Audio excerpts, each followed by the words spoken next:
Hello you guys, and welcome back to my YouTube channel. It's been a while since I talked about books, but today we are going to be doing a mid-year wrap-up because we're in mid-August. I cannot believe this year is flying by. I think I've read somewhere around 22 books. I have a couple physical copies. I read a lot on my Kindle. I've also been in my audiobook era, so if I don't have the book, I'll be sure to put a picture up on the screen so you guys can see. Get your drink, get ready to chit-chat with me. Without further ado, let's jump right in. I don't know if any of you can really relate to this, but I feel like my reading has kind of been all over the place. I didn't set a reading goal for myself this year because I didn't want to have like all this pressure I'm putting on myself to reach a certain amount of books. I just kind of wanted to read whenever I wanted to read and have fun with it, and I think that has worked out really well for me this year. I feel like I've prioritized the quality of books I want to read over the quantity, and I have read a lot of books that I've actually really enjoyed. But overall, I would say I've had a pretty good reading year this year. So I think what I'm going to do is I'm going to go in order from January to February. I'll give a little brief summary of each book and my rating, and if you guys have read any of these, definitely leave me a comment down below letting me know what your thoughts were and whether or not you enjoyed it. Starting with January, the first book that I read this year was a book I actually never heard of. My friend gifted this to me for my birthday last year. It is a duology. I did read both of them back to back and I did really enjoy them. It's called The Prince and the Apocalypse by Kara McDowell. First of all, let's look at the cover. I actually don't own the second book, but I really want to acquire a copy so I can put it on my bookshelf. This book is kind of like a YA rom-com. It's about this girl named Ren. She's a senior in high school. She is going on her senior year trip to London, essentially at the end of the year. She is the kind of traveler where she doesn't really like to leave her house, but she wants to go to all these places, and I feel like I related to her in that sense because I'm pretty much the same way. I love the idea of going somewhere, and then when I'm actually there, I'm like, wait, I kind of just like want to go home.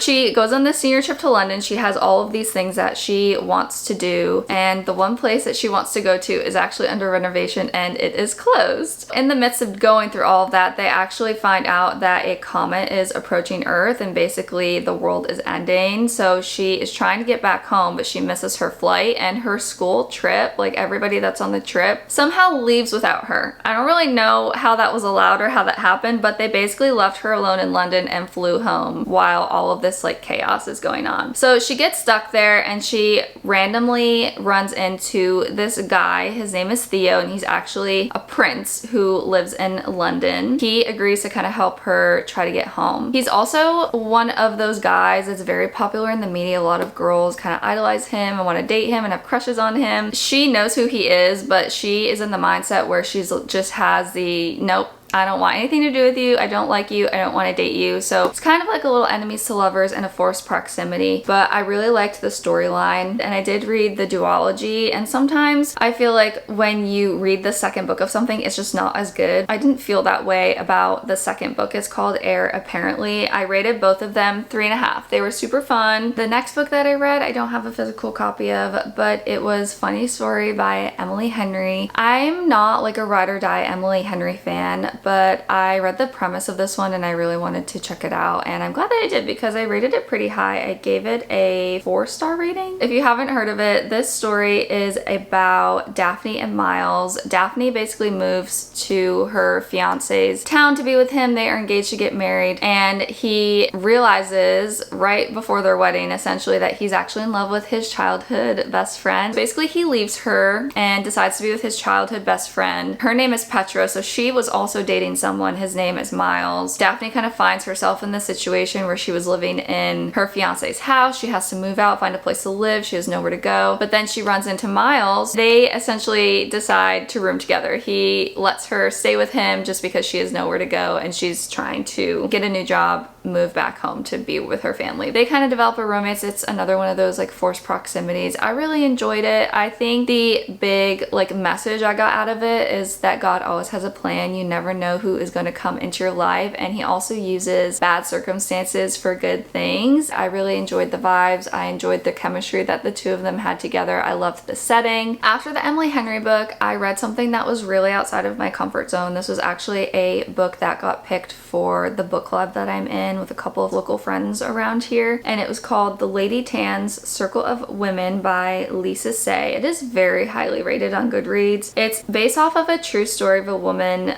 physician in 15th century China. This is really interesting because I feel like I learned a lot about like the Chinese culture and history, especially in terms of medicine. Back in the 15th century, women were just basically meant to be married and have children and not really have like an occupation on their own or anything. Like they weren't really well respected. This particular woman, her family, she actually comes from a line of family members that were in medicine. So both of her grandparents were both doctors. You get to learn all about like the history and how they conduct exams and stuff like that. I found myself really like thinking about everything that I know today and seeing what like how I guess advanced they were in like their thinking, because a lot of the ways that they like diagnose things back then they still do today, and they are very much effective. So I thought that that was really interesting. You kind of get to go through her whole life, so when she is a child up until she is like old lady, essentially you get to see her whole journey. I was a little bit grossed out because there are a lot of medical terms in the book.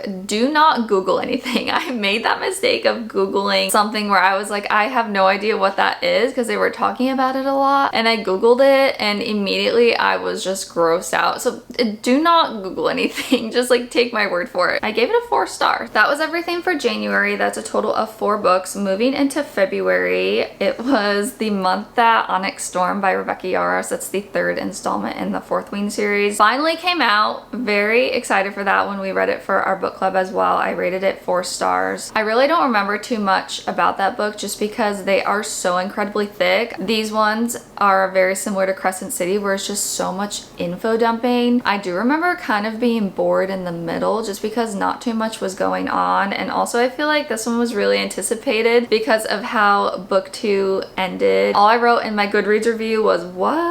I don't really remember what happened at the end. I kind of remember. I'm definitely excited to read the next one whenever it comes out. I know this one did get a lot of hate online just because she released it so fast. Just the pace that she's writing these books, I think they could have been edited a little bit better, and people are just like, I have no idea how she's just spitting out these books so fast. I think I can kind of agree to that notion. However, I did still really enjoy it, and I will continue to read the next one. After Onyx Storm, I read an Abby Jimenez book called Yours Truly. I ended up rating this one 4 stars, and I forgot to take it off of my bookshelf, so give me 1 second. This is one of those books that I had on my list for a while because I read Just for the Summer by Abby Jimenez. That was the first Abby Jimenez book that I ever read, and that was a 5-star book for me. I really enjoyed her writing. Her books can be like very emotional and always have this like bigger underlying message to it. Like it's not just a romance, if that makes sense. This one is about Dr. Brianna Ortiz and Jacob Maddox. They're both doctors. They kind of meet at work. Brianna is in the midst of going through a divorce. Her brother's also really sick. He needs a kidney donor. She runs into Jacob, and he is a very like standoffish guy. He likes to keep to himself, but that's just because he has a lot of anxiety, social anxiety. I was really excited to read about this because I think a lot of people, all of us, have a little bit of anxiety. I was really intrigued to see how she kind of incorporated it into this book because a lot of people said the way that she like represented it was done very well. And after reading it, I would really agree with like all his like inner dialogue and his inner thoughts. So they kind of get together and they actually agree to fake date because Brianna's family is very much harassing her because she is just going through this divorce and they're worried about her. Jacob's family is also kind of the same way, where they're like, why aren't you dating somebody? So it kind of worked out for the both of them so that they could get their families off of their backs. But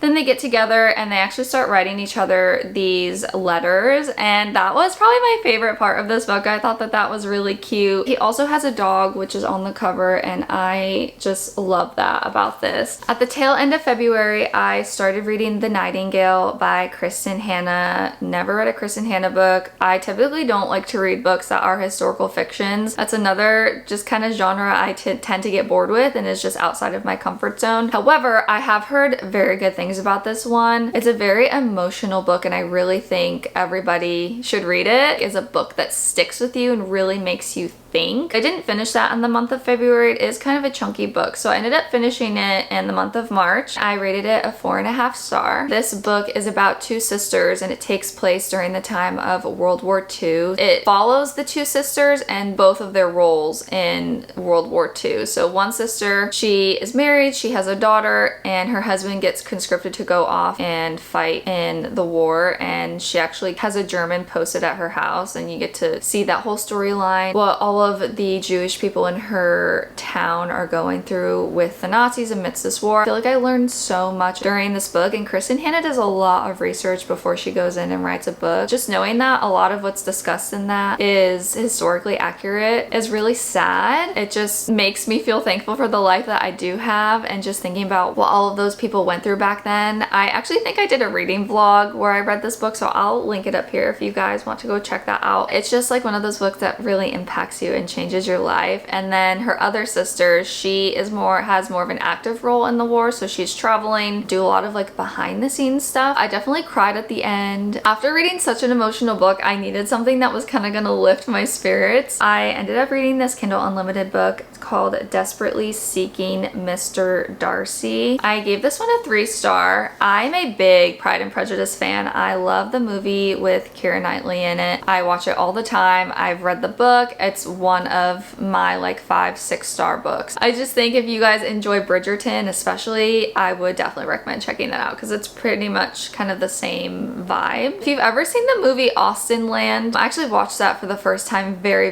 recently. It's on Hulu. It really reminded me of this book. So I don't know if this book was based off of that movie. Essentially, it's about our main character. She is obsessed with Jane Austen and all things Jane Austen and Pride and Prejudice. She books this real life experience where you can go overseas to England and you basically reenact the whole movie with the cast, and you get to dress up, do your hair. There's people in costume the entire time and you act out the whole movie, which is like really fun actually. I think just the premise of that sounds so fun and so cool. She kind of goes on a little self-discovery adventure of her own, and she meets a guy over there and they have a romance. It was a rom-com. I did really enjoy it. I rated it 3 stars. Moving into series, the next books I read all back to back. I really enjoyed this series, and it's one that I kind of had on my TBR for so long but just never got to it until the month of March. It is the Kingdom of the Wicked series by Carrie Maniscalco. I also had a lot of fun with this because I got the physical copies and then I would go to Barnes & Noble every single time I finished one to get the next one, which is really fun. And I did get all of the ones with the sprayed edges. These are all the Barnes & Noble exclusive edition copies, which is really fun. The first book in the series is called Kingdom of the Wicked. This is about Amelia and her twin sister Victoria. They are living secretly among humans, basically. They are witches. There's this whole lore about this Kingdom of the Wicked, and in this kingdom there is a bunch of different princes. So you have Prince Wrath, you have like the Prince of Pride, like all of these different emotions, envy, I'm forgetting what the other ones are, but they all kind of have their own section of hell that they rule. Her sister actually ends up getting murdered. That is on the back of the book, so it's not a spoiler. Amelia, she goes on this whole tangent trying to figure out what happened to her sister and who murdered her essentially, and then she accidentally binds herself to Prince Wrath. Normally I don't like reading books that are about witches and stuff. Like, I don't know specifically what it is to me. The banter that goes back and forth between the two of them,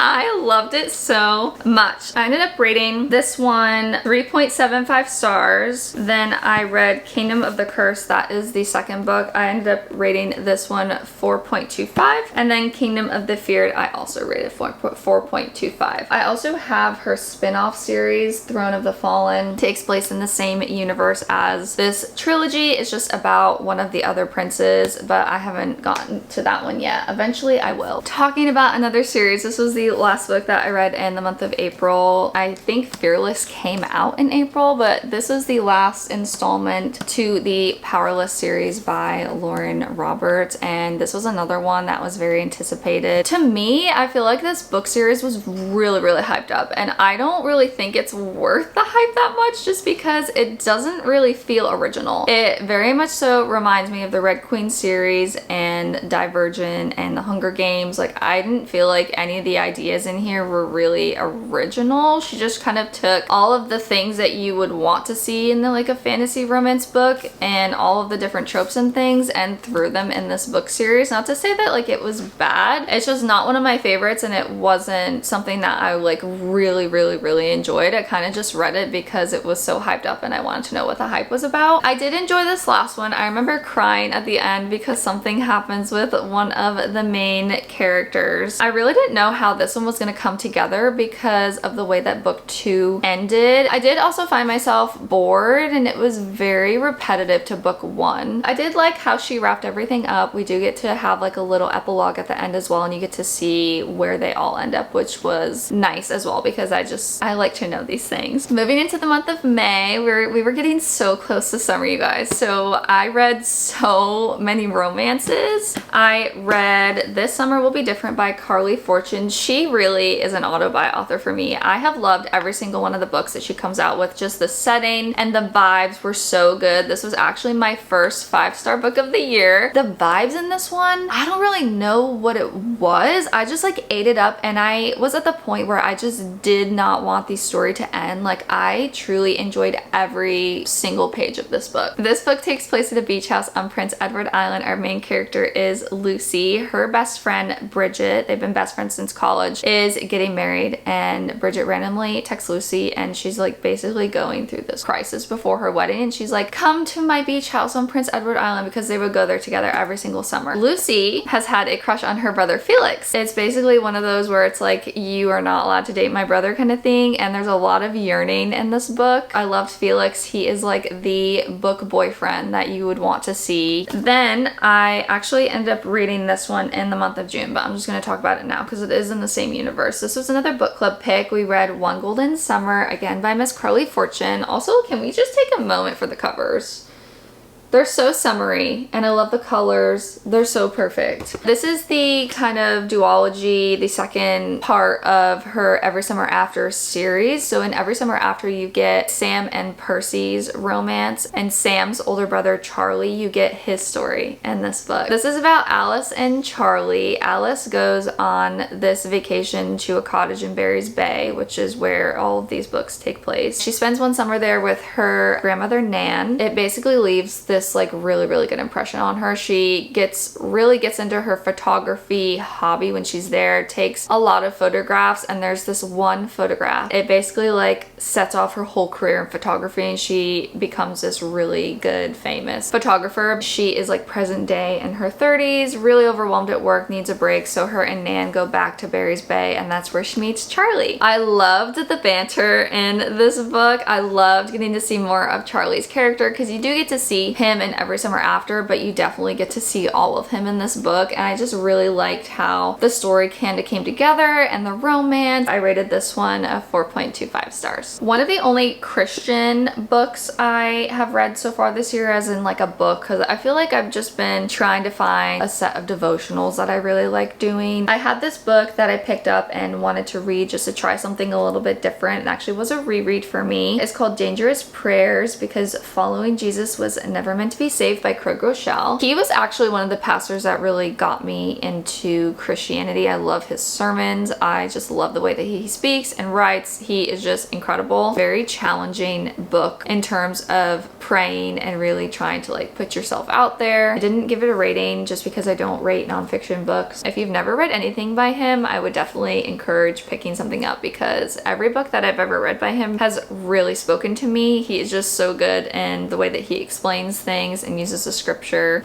I have to put on my hat that I actually just recently got to talk about this next series. This entire summer, I read the Rebel Blue Ranch series by Lila Sage. This is a cowboy romance series. Unpopular opinion, maybe it's not unpopular, I don't know, but this is just my opinion. A lot of people love the Chestnut Springs series by Elsie Silver, and I do own all of them. I did read all of them. I did like them, but this series, I am just such a fan of it. I really enjoyed it way more than Chestnut Springs. I highly recommend it. Like, I want to go live on Rebel Blue Ranch. seriously. This is a book series that takes place in a town called Meadowlark in the state of Wyoming. It's about this generational family ranch. It's the Ryder family. There's Emmy, she's the younger sister, and then you have Wes, he is the kind of middle child, and then Gus, he is the oldest child in the family. And then they also have a friend, his name is Luke. He is basically kind of like an adopted brother. They've all grown up together. The found family that's in this book, just the whole setting. They also talk a lot more about what goes into running a ranch, which I feel like is not talked about in the Chestnut Springs series at all. Each sibling essentially gets their own romance. So Done and Dusted is about the younger sister Emmy. She has a romance with Luke. She is a big horseback rider, really good at it, competes in all these different fairs, competitions and stuff, and then something happens to her and she ends up going back home and moving back home, and that's hence where she runs back into Luke and things kind of pick up from there. Then I read Swifted and Saddled. This is Wes's romance. He has a romance with another girl who's kind of helping him renovate one of the houses that they have on the ranch. Is kind of like his pride and joy and like his project. So they have a romance. I think this was my least favorite book in the whole series just because there was a lot more smut in it and I wasn't super like attached to the characters, but I did still really enjoy it. And then I read Lost and Lassoed. This is Gus's romance with Emmy's best friend Teddy. If you've read the first book, Done and Dusted, Lila very much so introduces the two of them in that first book, and they are real like enemies to lovers. She did such a good job in this book. Immediately you just like kind of want to know like what's up with them. They're definitely gonna have a romance, but I ate every single portion of this book up. I loved the banter. I thought it was done really, really well. Like it really delivered. And then the last book is called Wild and Wrangled. Again, I rated this one 4.25 stars. This was the perfect ending to the Rebel Blue Ranch series. I was so sad when it ended because I didn't want to leave. I love these characters so much, but this is about Gus's ex. Her name is Cam. She basically has a romance with her high school sweetheart. They have been apart for 10 years. It's one of those second chance romance kind of things. You get to learn more about Cam because she is kind of seen as a side character in the first 3 books, but then you kind of get to see her story and learn more about her. There's so much yearning in this book, you guys. I really enjoyed it. It was so good, and I'm just really going to miss these characters. I just want to go live at Rebel Blue Ranch. So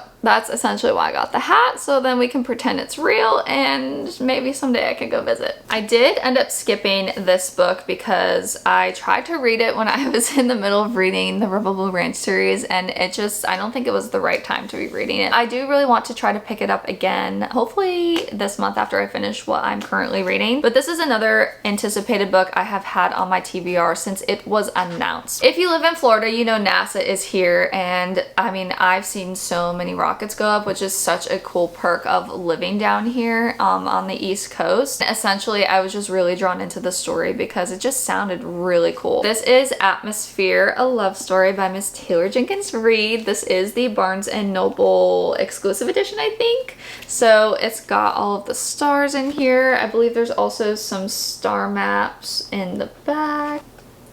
So I thought that was really cool. I also just love the colors, like the blue and the pink. This cover is gorgeous. This is a book about Joan. She is a professor of physics and astronomy, and she is one of the first women scientists to join NASA's space shuttle program. You get to see her go through all of the training at the Space Center, how she essentially finds out about it, and then something really big happens, and you just kind of get to follow her along through that whole roller coaster of emotions and everything. I started this and I got to page 97 and then I put it down just because I really wasn't into it. I want to pick it back up again. I just think it was the wrong time for me to be reading this, but it is really highly rated and I heard really good things about it, so I would love to go back to it. But the cover, you guys, I really can't get over the cover. It's stunning. Getting into the month of July, I guess I'm just gonna leave this hat on now. I'm not taking it off. I read a really random book. So at the end of June, one of my best friends got married, so I went back home. Also went on this little vacation to Newport, Rhode Island, and I went to college in Rhode Island, so Rhode Island is just a very, very special place for me. I loved going to Newport, seeing all of the big Gilded Age mansions and the setting, and being in the East Coast summer and on on the beach and in the small towns and the cobblestone streets and just like literally everything. I love it so much. If I could live there, I would. And we were walking around in a bookstore actually, and my friend pointed out this book series to me, and she was like, I've actually read most of these and they're really good. But basically there is this author, she has written a book about every single one of the Newport mansions and turned them into like a murder mystery. So you get to follow the Vanderbilt family. If you don't know who that is, they are the people that own a lot of the big Newport mansions. So you have like Marble House, you have the Breakers, you have the Elms. There's a lot of history in there, and if you've never been, I would highly recommend going because it is absolutely beautiful and there's so much history in there. It's really, really fun to kind of learn about the Gilded Age and everything that kind of went into it. I ended up picking up Murder at the Breakers. They're all on Kindle Unlimited, I think. They're all kind of murder mysteries that take place at the mansion, and it follows this cousin of the Vanderbilt family, and she inadvertently just like gets put in the middle of like all these different murders, and it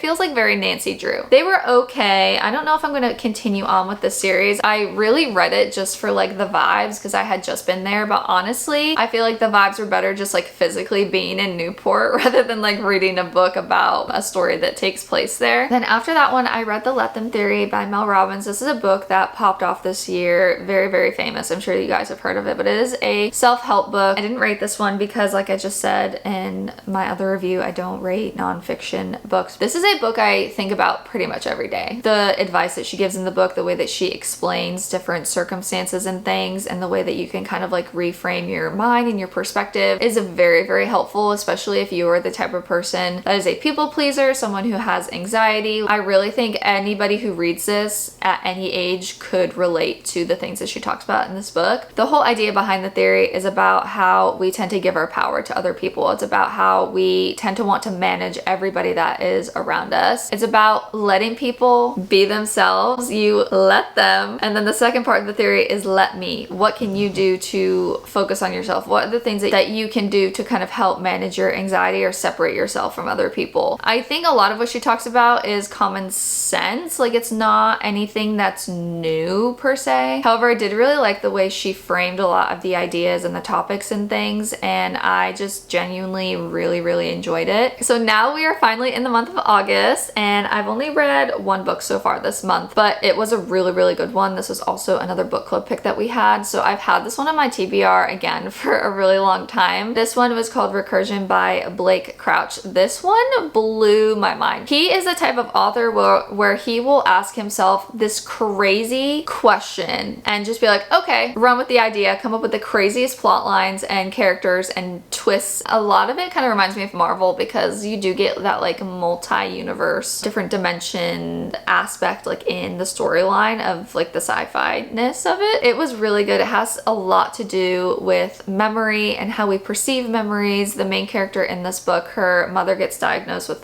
Alzheimer's disease, and she is essentially trying to find not necessarily a cure for Alzheimer's, but a way that we can not forget our memories, if that makes sense. Like really hold on to them, be able to replay them. You go on a whole journey through this, and there were so many twists and turns that I did not see coming. Genuinely, it keeps you on your toes. I think I read this in like a day or two. Like I genuinely could not put it down. I rated it a 4.5 stars. And then after I read that one, I'm actually in the middle of one right now. I'm reading Quicksilver by Callie Hart. I'm editing this video right now, and I just thought I would pop this clip in here because since filming this, I have finished reading Quicksilver. I talk about how I was considering not finishing it just because I was having such a hard time. It was so slow, but I did finish it. My problem is that it didn't really get good until I hit 80% of the book, you guys, and it was like a 600-page book on my Kindle. I hated the main female character. She was so annoying to me. I really liked the main male character's Kingfisher. I also really liked the side character Carrion. I thought he was hilarious. Like he made the whole book. It just like wasn't exciting to me. It felt like other fantasy books that I have already read, like ACOTAR. You just get like the poor human girl who goes into the Fae land and gets sucked up in having to do like all these different things.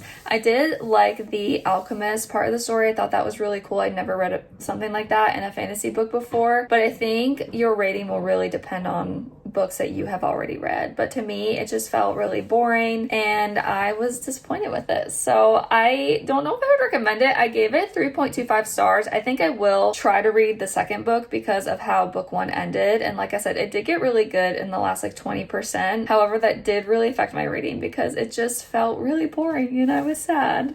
With that being said, that is every single book that I have read so far this year. I really hope this video wasn't too long. I hope that you guys enjoyed watching it. Maybe you found a couple of books that you want to add to your list, or if you've read any of these, definitely let me know in the comments down below. Let me know what your rating was and what your thoughts were. I hope that you guys enjoyed this video. If you've made it this far, be sure to give it a thumbs up and leave me a comment down below letting me know how you liked it. I hope that you are having a great day wherever you are, and I will catch you guys in my next video. Bye guys!